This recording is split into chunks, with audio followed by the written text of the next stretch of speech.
इसके लिए कुछ एजम्पशन मुझे पहले से लेना पड़ेगा। सिंस मैं इस फॉर्मूला में a माइनस बी का होल स्क्वायर कर रहा हूँ, तो मैं इनडायरेक्टली ये बोलने की कोशिश कर रहा हूँ a is larger quantity than b। But ये दोनों के लिए एप्लीकेबल होता है, बट विजुअली हम दोनों के लिए अलग अलग प्रूव कर सकते हैं। बट इस क्वेश्चन में मैंने अंदर a माइनस बी का होल स्क्वायर रखा है, तो विजुअली ये मुझे मानना पड़ेगा कि a is greater than b। सबसे पहला एजम्पशन मैंने यहाँ पे लिया है। ओके, बट ये दोनों के लिए फॉर्मूला वैलिड होगा, चाहे आप a माइनस बी का होल स्क्वायर करो या b माइनस ए का होल स्क्वायर करो। अगर b माइनस ए का होल स्क्वायर करोगे, you have to assume that b is greater than a। अगर यहाँ पे a माइनस बी का होल स्क्वायर कर रहे हो, you have to assume that a is greater than b। Okay, इस फॉर्मूला का रिक्वायरमेंट देख के बताना बेटा। मुझे a का स्क्वायर लिखना पड़ेगा, a का स्क्वायर। सबसे पहले हमने तो a is greater than b मान लिया, इसलिए मैं बड़ा आउटर वाला स्क्वायर को a मान लेता हूँ। एक बड़ा सा स्क्वायर यहाँ पे ड्रॉ कर लेता हूँ। अगर ये a लेंथ का कोई स्क्वायर है, मान लो ये a है, ऑब्वियस बात है this is going to be a only. इसका चारों डायमेंशन मुझे a एज्यूम करना पड़ेगा, क्योंकि आप taken the square of a length. Okay, और a माइनस बी क्रिएट करने के लिए a में से कुछ गायब करना पड़ेगा। तो विजुअली हम क्या कर रहे हैं, यहाँ पे कुछ लेंथ को यहाँ से b मान लेते हैं, क्योंकि हमने ऑलरेडी मान रखा है a is greater than b। a का कुछ हिस्सा को हम b मान सकते हैं, तो विजुअली मैं बोल दूं कि this must person is b। बेटा इतने हिस्से को हमने क्या मान लिया, b मान लिया। इतने हिस्से को हमने क्या बोल दिया, b। तो पूरा हिस्सा अगर a है, तो ये जो रिमेनिंग पर्सन बच जाएगा that is going to be a minus B, जो मेरा फाइंड आउट है। ओके बेटा, a माइनस बी फाइंड करना जरूरी था, क्योंकि मेरा LHS और जो सब्जेक्ट ऑफ द फॉर्मूला है वो a माइनस बी का होल स्क्वायर। बेटा स्क्वायर है तो मुझे इसका एक स्क्वायर से बनाना पड़ेगा, so that I can write it as a minus B का होल स्क्वायर। तो हमने क्या किया बेटा, ये जो b लेंथ है, क्योंकि a का पार्ट है b, तो यहाँ पे आके हमने कुछ b लेंथ को अगेन एज्यूम कर लिया दिस बिटवीन। ये वाला हिस्सा को हमने क्या मान लिया, b। अगर ये मान ले तो यहाँ से लेके ये एक स्क्वायर बन जाएगा, जो स्क्वायर का एरिया को हमने कुछ a1 मान लिया, and that has to be a minus b का whole square. This is the person actually called a minus b का होल स्क्वायर। क्यों बेटा ये a minus b का होल स्क्वायर होगा, क्योंकि आप जानते हैं area of the square is founded by the formula side का स्क्वायर। ओके, तो ये जो साइड लेंथ यहाँ पे मान हमने एक स्क्वायर मान लिया, और इस स्क्वायर का चारों साइड्स को हमने क्या मान लिया, a minus b। तो this much person will have the area equal to a minus b का होल स्क्वायर। मुझे इस a1 को फाइंड करना है visually from the given diagram.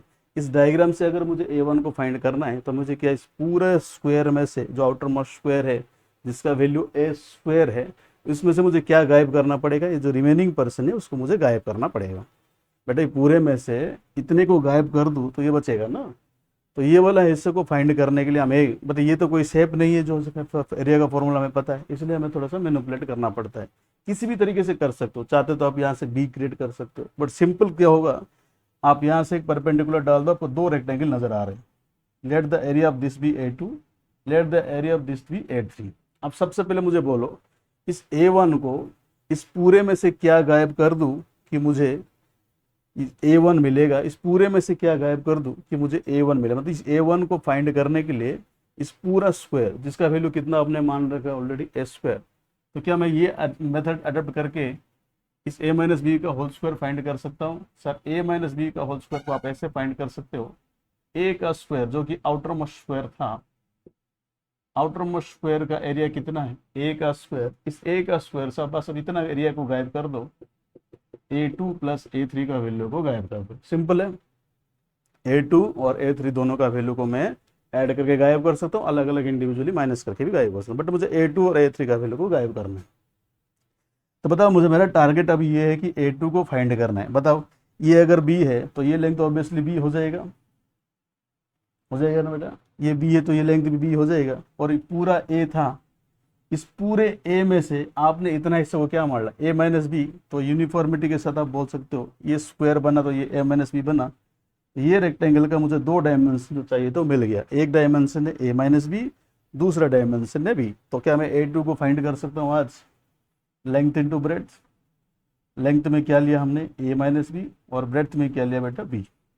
Okay, in this way I can find out the area of a2। Then how can I find out the area of a3? a3 भी तो एक rectangular shape ले लिया है, तो ये b है, तो यहाँ पे जो लेंथ के नाम पे आ गया वो भी तो b आ गया। और आउटर मोस्ट स्क्वायर का जो एरिया हमने माना था, साइड माना था a, इसका मतलब ये जो रेक्टेंगुलर स्ट्रिप नजर आ रहे हैं इसका ये वाला डायमेंशन जो कि हमने ब्रेड्थ मान रखा है वो भी कितना आ जाएगा a। तो यहाँ पे भी वही फॉर्मूला है, लेंथ इंटू ब्रेड्थ। लेंथ के नाम पे आप b यूज कर रहे हो, और ब्रेथ के नाम पे आप यहाँ के पी क्या यूज कर रहे हो बेटा, ए, this is going to be A B. So B A को मैंने ए बी कैसे लिख दिया बेटा, because the product is commutative, B A can be written as A B. Okay, let us substitute the values. This is going to be A square minus, और A two का value हमने place करना है ये B times, ये मैं लिख नहीं रहा हूँ, इसको गायब कर दूँ यहाँ से, दिस इज, ये थोड़ा सा कंफ्यूजन हो सकता है, ये ए माइनस बी साइड लेंथ है, दिस इज द एरिया, कितना मिला बी टाइम्स ए माइनस बी, और ए थ्री का वैल्यू कितना मिला ए बी। तो इस ब्रैकेट को रिमूव करने से पहले फर्दर सिंप्लीफिकेशन कर लेते हैं, बी और ए अंदर मल्टीप्लाई हो जाएगा तो ये बी ए हो जाएगा, माइनस टाइम्स ये बी स्क्वायर हो जाएगा, प्लस ये ए बी हो जाएगा। This is going to be A square minus A B, और ए बी दो बार जुड़ गया तो बेटा ये आ गया 2ab माइनस बी स्क्वायर, और इस ब्रैकेट को रिमूव करते ही ये ए स्क्वायर माइनस 2ab माइनस और माइनस प्लस बन जाएगा, and this is your RHS।